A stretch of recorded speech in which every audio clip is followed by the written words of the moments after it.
거듭남의 망대를 세운 70인 제자 베드로라는 제목으로 말씀 선포하겠습니다. 베드로 전서의 배경은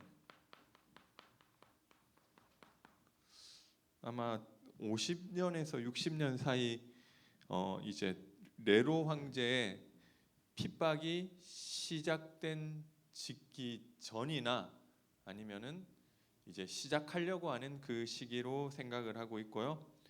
그때 이제 소아시아 북부의 여러 성도들이 이 고난당하고 있었다는 거죠. 그들에게 보내는 편지라고 할 수 있습니다. 그래서 계속해서 그 이야기를 하고 있는데요.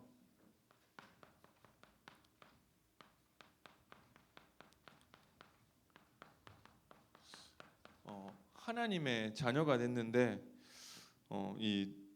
계속해서 고난이 오는 거예요. 이 1장 6절에 보니까 여러 가지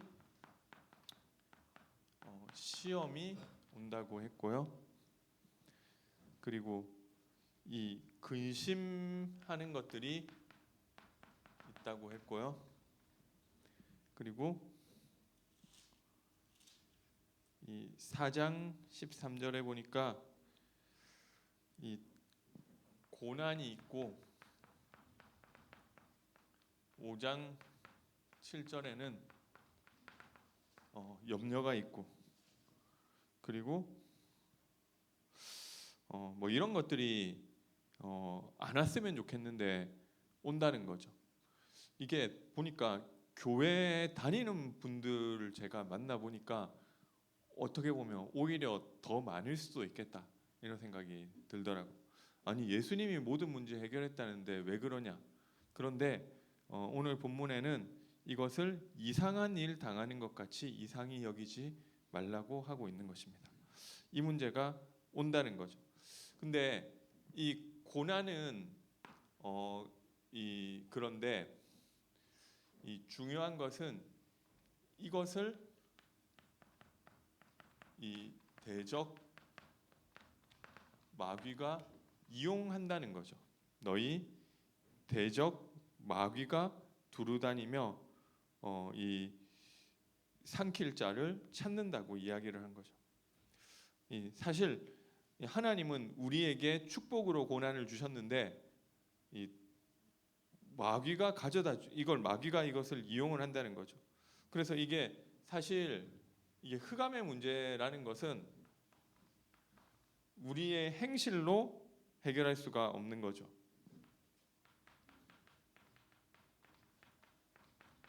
그리고 은근과 같이 없어질 것으로 해결할 수가 없는 것입니다. 그래서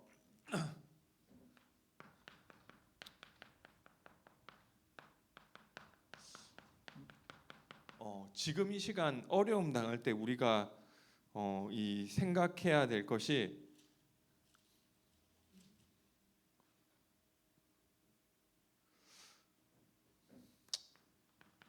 모든 나의 저주가 해결됐다는 것입니다. 1장 19절에 보니까 오직 흠없고 점없는 어린 양 같은 그리스도의 보배로운 피로 되어졌다. 2장 24절에는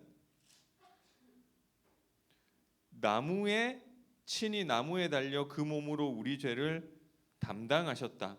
그가 채찍에 맞음으로 우리가 나음을 얻었다고 이야기하는 것입니다. 그죠? 이게 여러분 뭐 고난과 염려거리가 있는데요. 기억하셔야 될 것은 이것이 저주가 아니라는 거예요. 그죠? 그리고 3장 22절에는 그는 하늘에 오르사 하나님 우편에 계시니 천사들과 권세들과 능력이 그에게 복종한다.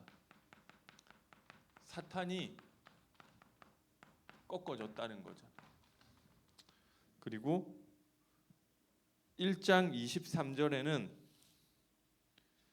너희가 거듭난 것은 썩어질 씨로 된 것이 아니요 썩지 아니할 씨로 된 것이니 살아있고 항상 있는 하나님의 말씀으로 되었느니라.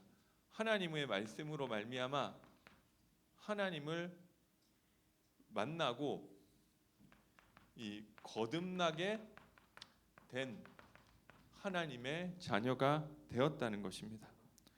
그래서 하나님은 여기에 대한 답도 그리스도로 주신 것입니다. 그래서 이 뭔가 문제를 잘 해결하기 전에 이 하나님이 그리스도로 이 문제를 해결하셨고요. 그리고 이 그리스도 이 하나님의 자녀된 나를 이 그리스도의 대사로 세우신 거죠. 오직 너희는 택하신 족속이요 왕 같은 제사장이며 거룩한 나라요 그의 소유가 왕과 같은 권세가 나에게 있고요 왕 같은 제사장이요 그리고 거룩한 나라요 그의 소유가 된 백성이니 이는 너희를 어두운 데서 불러내어 그의 기이한 빛에 들어가게 하신 이의 아름다운 덕을 선포하는 자로. 선지자의 권세가 나에게 있다는 것입니다. 그리스도가 해결하셨는데 너희가 왕이다. 너희가 제사장이다. 그리고 너는 그의 덕을 선포할 자로 하나님이 나를 부르신 줄 믿으시기 바랍니다. 그런데 왜 좀 고난이 오느냐는 거죠. 그래서 이 고난은 우리에게 결국 이 고난을 통해서 하나님이 우리를 만들어 가시는 건데요. 이 고난의 이유는 이 그리스도와 연합하도록 하나님이 고난을 주신 것이라는 것입니다. 제가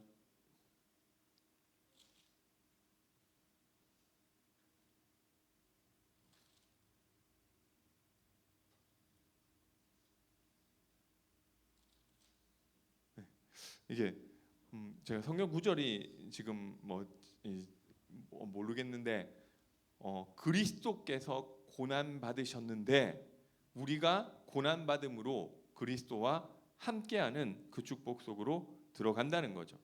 그러면은 이 고난에는 크게 두 종류가 있죠. 4장 15절에 보니까 너희 중에 누구든지 살인이나 도둑질이나 악행이나 남의 일을 간섭하는 자로 고난을 받지 말려니와 이거는 지 잘못 때문에 받는 고난, 그죠? 이런 고난도 있다. 말려니와 16절에 만일 그리스도인으로 고난 받으면은 부끄러워하지 말고 도리어 그 이름으로 하나님께 영광을 돌리라. 그리스도인으로 받는 고난이 있는데요. 근데 우리 그리스도인으로 받는 고난이라고 한다면은 내가 복음 전하다가 핍박받거나 아니면은 선교지에 가가지고 그런 거 있잖아요. 그 어떤 막 부족에게 들어와가지고 막 그 복음 전하러 갔는데 계속 핍박받고 계속 어려움 당하고 이런 선교사님들이 겪는 고난이나 순교자들이 겪는 고난 이런 것들이 그리스도인으로서 받는 고난이고라고 생각을 할 수 있는데요. 그러면은 우리는 해당 사항이 없는 게 아니죠. 2장 18절에 보니까 이 사환들아 범사에 두려워함으로 주인들에게 순종하되 선하고 관용하는 자들에게만 아니라 또한 까다로운 자들에게도 그리하라. 그러니까 우리가 이 현대인으로서 치면은 이게 사장님이 대표님이 좀 사람이 배려심이 있는 사람이 아니라 너무 이기적이고 자기 그런 거밖에 모르고 사람을 혹사시키고 뭐 이 직장인들은 다 그런 생각을 하죠. 막 그런 뭐 이런 말하자면 그런 너무 못된 이 상사 때문에 겪는 그런 고난이 있다는 거죠. 그런데 이런 것은 내가 그리스도인으로서 겪는 고난이 아니라 그 사람이 못돼서 내가 당하는 고난이지 그리스도인으로서 겪는 고난은 아니잖아요. 그런데 19절에 보니까 부당하게 고난을 받아도 하나님을 생각함으로 슬픔을 참으면 이는 아름다우나. 그래서 이게 그 상황에서 내가 그리스도를 나의 주인 삼고 하나님을 생각하면서 그 사랑을 참고 견디면 그 고난을 참고 견디면 그것이 하나님께 영광이 되는 것이다. 그러니까 이게 상황이 중요한 것이 아니고요. 모든 상황 가운데 내가 이런 사람 저도 그렇더라고요. 좀 힘들게 하고 괴롭히고 그러는 사람을 통해서 제가 늘 뭘 생각하느냐면 나중심이 좀 죽더라고요. 제가 그러니까 내가 좀 어떻게 보면 그 상황이 힘든데 내가 이 영혼 구원과 교회를 생각하고 뭐 이렇게보다는 그냥 내 입장에서만 생각했. 물론 뭐 좀 힘들 때 제가 좀 그럴 때도 있지만 다시 생각해 보면은 이게 그래 내가 이게 그렇구나. 이 나를 깨닫고 무릎 꿇게 되더라고요. 그러니까 그 고난도 하나님이 허락하신 것이다. 그러니까 내가 이게 그 상황에서 받아들이는 사람이 더 중요한 거예요. 그러니까 이 상황이 뭐 하나님이 내가 보고 그리스도인으로서 받는 고난이 그리스도인으로서 받는 4장 16절에 만일 그리스도인으로 고난을 받으면 부끄러워하지 말고 도리어 그 이름으로 하나님께 영광을 돌리라고 했는데 이거는 그리스도인으로서 받는 고난은 아니야. 그러면 그리스도인으로서 받는 고난이 어딨냐고요. 내가 회사에서 막 이 일이 나한테만 몰리고 그리고 뭔가 내가 좀 이런 것을 당하는데 하나님이 이것도 허락하신 것이고 내가 하나님의 자녀로서 이 사건 가운데서도 하나님이 그리스도가 나의 주인 되시고 하나님을 생각하면서 참으면 그것이 하나님께 영광이 된다는 거, 그렇죠? 그리고 이게 왜 그러냐면은 그 사건을 최종적으로 하나님이 허락하신 거라는 거죠. 그런데 그 주권자가 하나님이신데 욥의 경우도 마찬가지인데요. 사탄이 사실은 욥이 어떤 고난을 겪은 것은 사탄 때문에 시작된 거잖아요. 그 사탄이 참소하려고 하나님이 그렇게 축복해주고 울타리 쳐주고 재앙 못 오게끔 막아주고 이러니까 욥이 하나님 잘 섬기는 거지. 하나님 어려움 줘봐라. 당장 욥도 하나님 욕할 거다. 그래 하나님이 어디 한번 해보라고 하시는 거죠.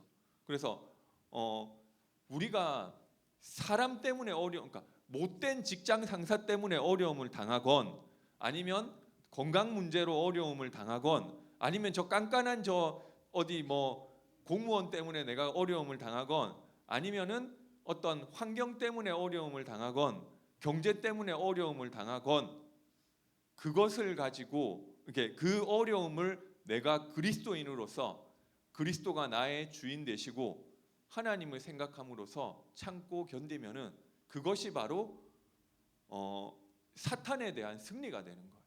그래서 그것도 그러니까 이 상황 가운데 내가 믿음 고백하고 하나님 참고 견디겠다. 그죠?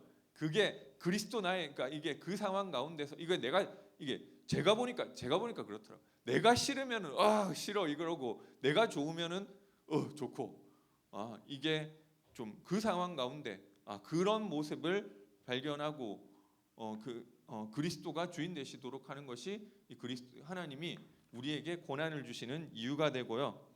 그리고 제가 좀 성경 구절을 많이 찾았으면 좋았을 텐데 좀 그렇지만 또 이 하나님이 우리에게 고난 주시는 것이 결국 이 증인으로 만들게 하기 위한 거죠. 그래서 이 좀 이 우리가 고난 당하고 조롱받고, 그죠? 이 우리가 고난 당하는다는 것은 막 우리를 채찍으로 때리고 뭐 감옥에 갇히고 뭐 그러는 것만 고난이 아니고요. 이 말로 조롱하고 이 비방하고, 예수님도 산상수훈에서 얘기하셨죠. 너희를 내 이름을 인하여 너희가 이 그 공의 앞에 끌려가고 뭐 비방받고 이러면 복이 있다고 하셨고, 뭐 이렇게 되는 것은 결국 하나님께서 이 그런 조롱하는 것을 통해서 불신자에게 복음이 증거로 전달되게 하시는 거죠. 그래서 그 고난을 통해서 복음이 설명되는 거예요. 어떻게 뭐 아까 제가 선교사님 얘기 조금 하다가 말았는데 우리가 복음 전에서 구원의 길 해가지고 영접하고 뭐 그 좋은데요. 뭐 만약에 전혀 모르는 제3세계 선교 뭐 브라질 뭐 아마존에 있는 어떤 종족에게 갔다. 뭐 그런데 그 사람에게 이 사람은 전혀 베이스가 없다는 거죠. 근데 거기다가 구원의 길을 했을 때 이게 되느냐는 거죠. 그래서 제가 뭐 선교사님들 그런 이야기들을 들어보니까 거기서 선교사님이 사는 거예요. 살면서 뭐 살다 보면 일단은 오지에 그런데 살려고 하니까 뭐 교육 혜택이 좀 자녀 있잖아요. 자녀 있는데 이 교육 혜택을 못 받고요. 그리고 의료 혜택을 못 받아요. 그래가지고 막 자녀들 막 이제 아파서 죽게 되고 뭐 이럴 때 그때 뭐 하나님 바라보고 그런데 있는 그 삶을 통해서 복음이 좀 증거되게 되더라고요. 그 하나님이 우리에게 그러니까 전혀 없는 사람에게 어떻게 복음이 증거되느냐고. 빌립보서에도 1장에도 보니까 바울이 어떻게 보면 어려운 고난 당하는 것 때문에 복음이 증거되죠. 복음이 증거되는데 어디에 증거되느냐? 시위대 안에 증거되는데 그 로마 그 군사들과 간수들에게 저 사람이 억울한 이게 어려움 당하는데 저 사람이 가진 뭐 때문에 이렇게 됐고 저 사람이 그 가운데 평안할 수 있는 이유, 이런 복음이 전달되게 되는 것이고, 그리고 그 죄수들에게도 여러 죄수들에게도 전달되게 되는 것이고, 그러니까 하나님이 결국 이것을 통해서 고난을 통해서 불신자들에게 그 증거가 되게 하세요. 나를 결국 뭐 그런 분들이 많더라고요. 저희 아버지도 좀 그랬는데 막 복음을 핍박하고 뭐 욕하고 조롱하고 그러면서 그걸 통해서 복음이 증거되게 된다니까. 그러면서 오히려 좀 복음이 증거되는 통로가 되게 되고요. 안 그러면 복음이 증거가 되고 증인이 되는데 어떻게 될 거냐고요. 이 고난을 통해서 되어지는 것입니다. 그리고 이 고난이라는 것은 나의 믿음을 확인하게 되는 거죠. 그래서 참 이게 이 고난이라는 것은 하나님께 인정받은 사람한테 하나님 주시는 거예요. 아무나한테 다 고난 주는 게 아니고요. 욥을 하나님이 인정하셔서 고난을 주신 거죠. 그리고 예수님도 이는 내 기뻐하는 자요 내 사랑하는 자라고 하는 그 세례 받을 때 음성을 듣고 난 다음에 예수님을 성령의 이끌림을 받아서 예수님이 바로 간 것도 이 고난과 시험을 당하는 그 현장으로 끌려가셨던 거죠. 그래서 하나님이 이 고난도 아무에게나 주는 게 아니라 하나님이 인정하는 사람에게 주시는 것이다. 근데 이 고난이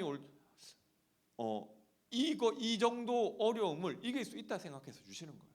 근데 그게 그 문제가 왔을 때 내가 옛날 같았으면은 이런 문제 왔었으면은 무너지고 그랬을 것 같은데, 제가 어저께 뭐 이게 기사는 아니고 뭐 인터넷에서 누가 쓴 글을 봤는데 자기 아버지가 저기 병실에서 목매달고 자살했대요. 그러니까 이게 뭐 그냥 뭐 어디서 그냥 봤어요. 그게 왜 그랬느냐면 저기 몸이 그 너무 고통스러우니까 그냥 이 고통을 못 이겨가지고 뭐 그렇게 했다고 하시더라고요.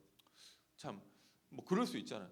근데 제가 보니까 뭐 다 있으실 거. 옛날 같았으면 내가 이런 문제 오면 못 견디고 무너졌을 텐데 참 하나님이 이 상황 가운데서도 내가 버틸 수 있도록 하나님이 나에게 은혜 주셨구나. 이런 것들이 이 고난 통해서 확인된다. 안 그러면은 확인이 안 되잖아.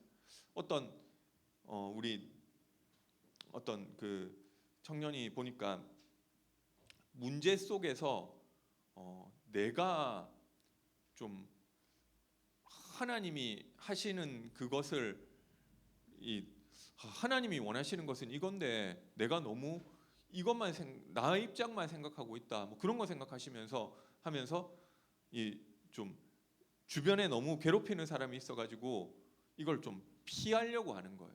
그런데 피하려고 하는데 뭘 고민하느냐면 이 피하는 게 맞냐 아니냐. 그러니까 내가 이 사람을 피하는 거는 맞는데 그러면 이 사람을 그러면서도 또 살려야 되지 않냐. 내가 피하면 이 사람 누가 살리지? 뭐 이런 고민을 하더라고. 그러면서 제가 뭐 원래 그런 사람이 아니었고 뭐 저도 그렇지만 원래 그런 사람 아니었었는데 참 그래도 하나님이 영적으로 성장하게 하셨구나. 좀 이런 생각들을 하게 되더라고요. 그래서 좀 이 고난을 통해서 나의 믿음을 확인하게 되는 거예요. 그래서 사도들이 이 사도행전에 보니까 그 공회에 끌려와 가지고 막 이 죽음의 위기를 겪고 났을 때 한 말이 야 하나님이 나를 내 믿음을 얼마나 거의 죽을 상황까지 갔었다가 하는 말이 하나님이 나를 우리 믿음을 얼마나 인정하셨으면 이런 문제를 다 주시느냐. 복음으로 인해서 내가 이런 고난 당하게 됨을 하나님께 감사하고 영광 돌리는 이런 내용들이 나오는 거죠. 그리고 이 모든 고난이 또 다 이게 이 하나님으로부터 오는 것은 아니고요. 아까 이야기했지 뭐 4장 15절에도 나왔지만 자기 잘못으로 오는 고난도 있어요. 그러면은 그때 예수님도 마가복음 1장에 보면 뭐라고 하시느냐면은 그냥 복음을 받으라고 하지 않고 회개하고 복음을 받으라 하시는 거죠. 그래서 이 회개라는 것은 사실은 일시적인 거예요. 내가 생명 얻고 구원받은 하나님 자녀가 되는 것은 일시적인 것인데 동시에 점진적인 것이기도 하단 말이에요. 그러니까 내가 복음을 알고 나서 보니까 내가 복음에 점점 들어가다 보니까 내가 이런 것도 이런 부분이 있었구나라는 게 깨닫게 되는 부분이 있어. 그러면 그것도 회개하는 거잖아요. 그게 일시적인데 점진적인 것이기도 하다. 그래서 이 고난이 왔을 때 모든 부분이 다 하나님으로부터 온 것이 아니고 내가 회개할 것이 있는지를 좀 점검을 하는 거죠. 그러니까 이게 뭐 어떤 청년한테도 들어보니까 조금 사건 사고가 계속 일어나요. 그러니까 이 친구가 그때마다 자기 이 친구가 예배를 잘 드리지는 않거든요. 좀 띄엄띄엄 나오는데 내가 하나님 예배 회복하라고 나한테 이렇게 하시나? 그때마다 그 고민을 하고 그쪽으로 돌아가. 저도 보니까 좀 어려움 당할 때 제일 하나님께 무릎 꿇게 되더라고요. 내가 좀 진짜 영적인 거 집중 안 했더니 하나님이 나한테 이런 문제를 주시나.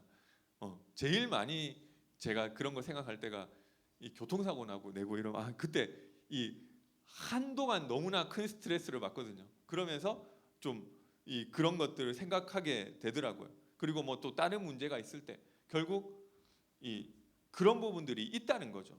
이게 예수 믿는 것으로 모든 더 이상 회개할 예수 믿는 게 예수 한 번 예수님 영접하는 게 최고의 회개고요. 그러면 생명이 들어오는데 그런데 또 점진적으로 하나님이 나를 갱신하시고 내가 복음의 빛이 비춰지면서 더 발견되는 부분이 있고, 그 회개, 그리고 계속 그렇게 살 수 없.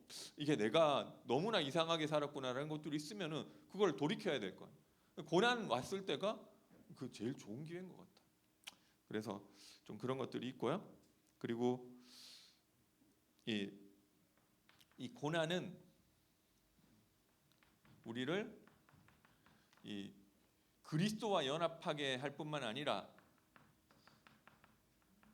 이 다른 성도와 연합하게 만들어주는 거죠. 그래서 이 히브리서 2장 18절에 보니까 그가 시험을 받아 고난을 당하셨은즉 시험 받는 자들을 능히 도우실 수 있느니라. 예수님도 시험 받았기 때문에 시험 당하는 사람들을 도와줄 수 있으셨던 거죠. 저도 교육자 생활을 하다 보니까 좀 그렇더라고요. 어려움 당한 사람들에게 위로를 한다고 하는데요, 이 위로지만 이 위로의 말을 한다는 게 정답만 말하면서 사람 이 힘들게 하는 거야. 야, 그걸 너가 좀 잘 그 박차고 일어서야지. 그 맞는 얘긴데 그게 정답으로 괴롭히는 경우가 많더라고요. 근데 내가 그 교훈을 겪고 그 상황이 돼 보면은 그 마음을 알잖아. 그러니까 어떤 이 동병상련으로 그 성도와 그 사람을 진짜 이해하고, 아 그래 나는 그런 거 별거 아닌 줄 알았었는데 알고 보니까 이게 이렇게 힘든 거였었구나. 이렇게 알게 되는 거죠. 그것을 하나님이 고난을 통해서 알게 하신다. 그래서 사실은 이 땅을 살아가는 동안 성도의 삶에는 고난이 없을 수는 없어요. 계속 있게 돼 있다고 성경에 나와 있습니다. 이게 고난이 계속 있다니까. 그래서 이 땅을 떠나가는 날, 천국에는 아무런 고난이 없고요. 사는 동안 계속 고난이 있는데 그 고난을 믿음으로 이겨내도록 한다는 거죠. 이 주기도문에도 시험이 안 오게 해주세요가 아니라 시험에 들게 하지 마시고 시험이 오지만 시험을 이길 힘을 달라고 이야기를 하는 거예요. 그 성도의 삶이 그런 거예요. 그런데 이것을 하나님이 안 주면 될 텐데, 안 줄 수 있지만 우리의 유익을 위해서 하나님이 일부러 주시는 것인 줄 믿으시고, 고난이 올 때 감사. 그죠? 하나님은 나를 사랑하셔서 주시는 것이고, 어떤 거는 이해가 안 돼요. 왜 내가 이런 제가 그게 이해가 안 되니까 하나님한테 화가 나고 뭔가 늘 분노한 상태. 왜 나에게 그런 일이 생겼어야 됐고, 왜 그런 일을 당할 때 하나님이 안 막아줬고, 늘 그 생각하고 있는 거예요. 그 10년 지나도 이해 안 되고 20년 지나도 이해 안 되고, 내가 이런 사역자의 위치에 가면 좀 이해가 될까? 그런 사람들이 했었던 게, 내가 사역자의 위치에 가보니까 어떤 중심으로 그렇게 했는지가 더 이해가 돼가지고 더 화가 나고, 어떤 거는 이해가 안 되는데 이게 수십 년, 아니 그 뭐 20년 지나고 나서 조금 알아지는 부분도 있고, 어떤 거는 끝까지 이해 안 돼요. 이 땅에서 이게 모든 게 우리가 하나님이 우리 사실을 보는 것처럼 모든 게 이거는 이렇게 하기 위해서 이렇게 됐고, 그런 게 보이는 게 있을 수 있어요.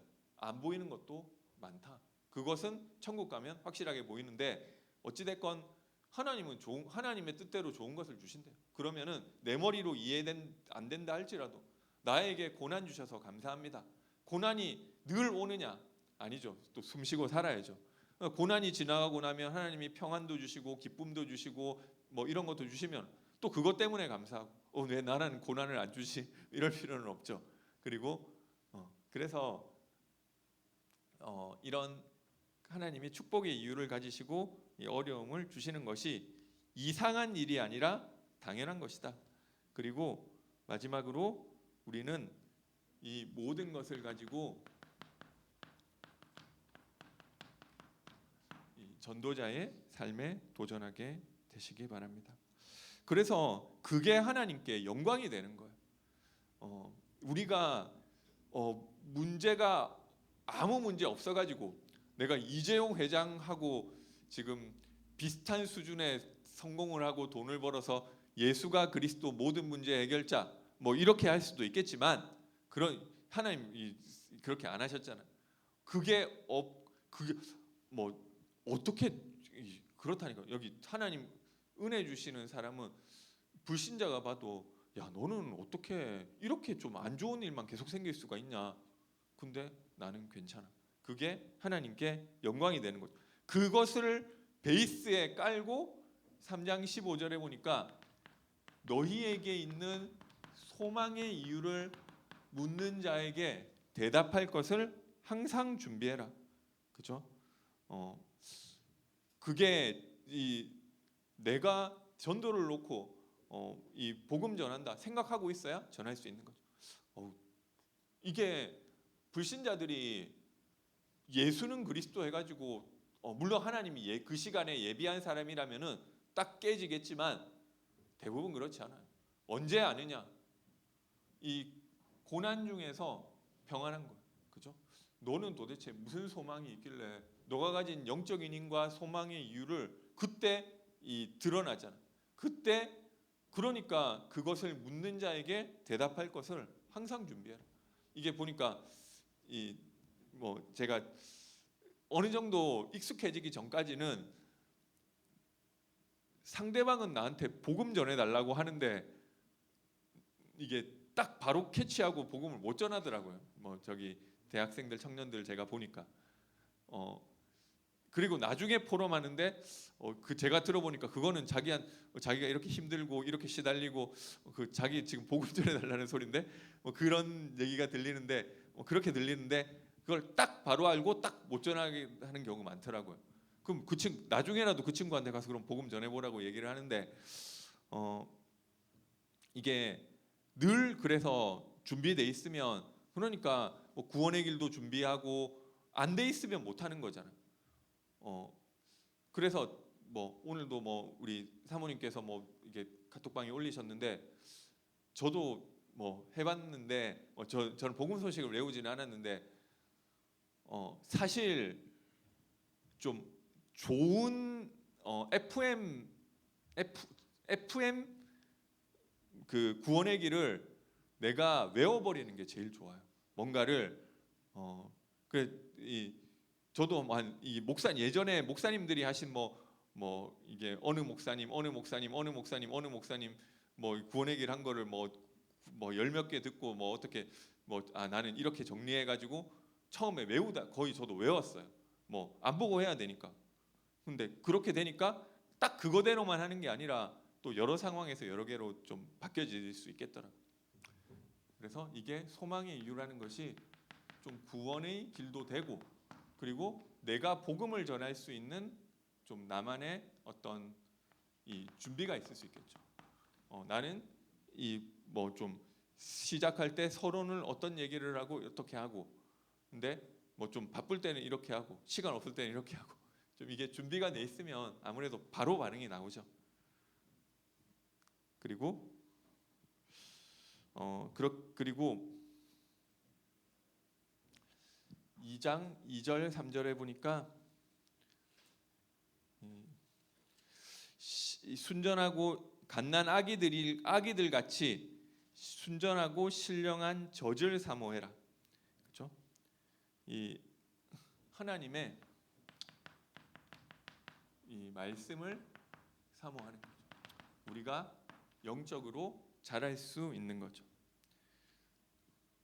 너희가 주의 인자하심을 맛보았으면 3절에는 그리하라. 그래서 이 그리스도가 내 삶으로 나타나도록 이게 그때도 이야기했지만 야고보서에서도 얘기했지만 따라오는 거죠. 삶 따로 지식 따로가 아니라 진짜 믿으면 같이 가게 돼 있는 거예요. 이거를 그게 나 중심에서 이거를 어떻게 내가 도둑질하는 습관이 있는데 내가 예수 믿으면 뭐 예수님 모든 문제 해결하셨고 나는 구원받았고 근데 나 계속 도둑질 하고 싶은데 이걸 안 바꾸고 내 행위는 이렇지만 나는 예수 믿어. 이게 그러니까 내가 계속 도둑질을 하기 위해서 이거를 만들어낸 거잖아요. 이게 원래부터 나뉘는 게 아니에요. 그러니까 내가 내 행위는 이렇지만 나는 그래도 예수 믿으니까 나는 구원받아. 이게 왜 이게 그럴 수 있어요. 우리가 예수 믿는다고 바로 체질이 바뀌는 게 아니기 때문에 그럴 수 있지만 진짜 구원받은 자라면은 결국 믿음으로 가게 돼 있단 말이야. 내가 믿는 바대로 내가 하게 돼 있어. 근데 내가 믿지만 나는 계속 도둑질 할래. 이거는 그 세계 왜 나와? 그렇게 나뉠 필요가 없는 거죠. 내가 믿는 바대로 가게 돼 있다는 거죠. 2장 3절에도 너희가 주의 인자하심을 맛보았으면 그리하라. 근데 내가 계속 죄 가운데 머물고 싶으니까 그런 희한한 행위 따로 믿음 따로 이게 따로 가는 게 아니거든요. 근데 이거를 내가 계속 이 죄는 가운데 계속 머물면서 그래도 내 행위는 이렇지만 내 영은 구원받았어. 이거를 얘기하려고 이게 나뉘어진 거잖아요. 그런 것들이 좀 잘못된, 성경에서는 이 믿음과 삶이 같이 간다고 이야기를 하는 거죠. 그리고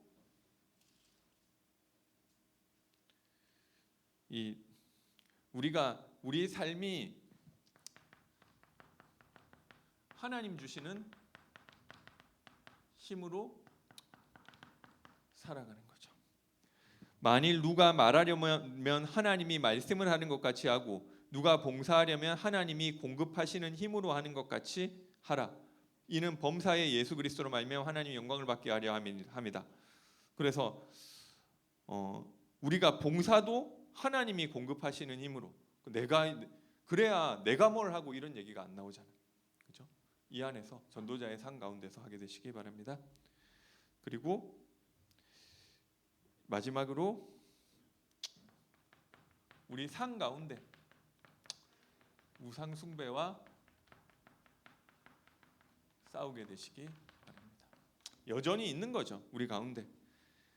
너희가 음란과 정욕과 술 취함과 방탕함과 향락과 무법한 우상 숭배를 하여 이방인에 따라 행한 것은 지나간 때로 족하도다. 우리 상 가운데서 하나님이 고난을 넘어 전도자의 삶에 도전하게 되시기 바랍니다. 결론 말씀드리겠습니다.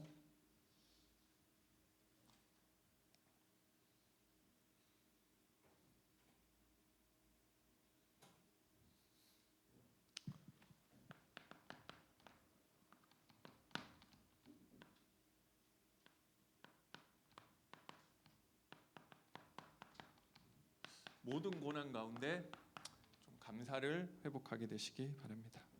하나님의 중요한 뜻이 있다 생각을 하세요. 내가 이해되지 않아도, 그러니까 이게 믿음이에요. 이게 요셉한테 하나님이 나 이거 노예 생활을 거쳐서 나를 이렇게 하시고 그게 아주 상세히 보이지는 않았어요. 뭔가 막연한 믿음은 있었겠지만 그래도 감사. 내가 이해되지 않는 것도 감사. 보니까 좀 어려움 당하시는 분들도 보니까 하나님이 사랑하시는 분들한테 좀 어려움 주시더라고요. 그래서 하나님이 주시는 것이라 생각하시고 감사하시고요. 그리고 전도자의 삶에 도전하시기 바랍니다. 그렇죠? 이 복음 전할 준비. 마지막으로 우리 좀 전도 캠프가 갑자기 결정됐는데요. 오늘이 18일, 10월 18일, 25일 수요일 오전 예배 때 좀 예비 캠프 모임을 가지고요. 11월 1일, 2일 수, 목 이틀만 우리 본 캠프인데요. 이게 좀 너무 부담되게 하지 마시고요.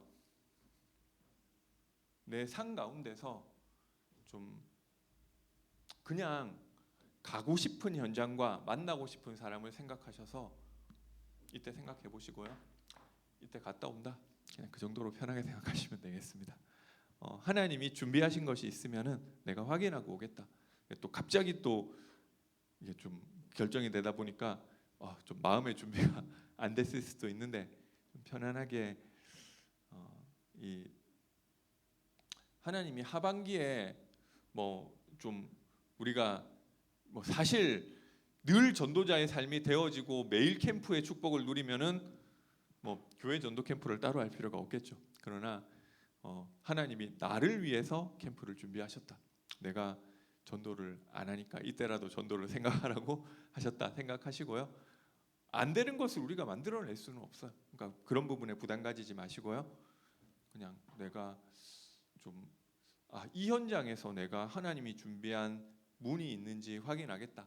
그리고 내가 평상시에 이런 만나되던 사람들에게 기도하던 사람들에게 맨날 이 디데이가 없으면은 언젠가 하겠지 하면은 계속 안 하죠. 이번에 혹시 만날 수 있는 사람 있는지 확인해 보겠다.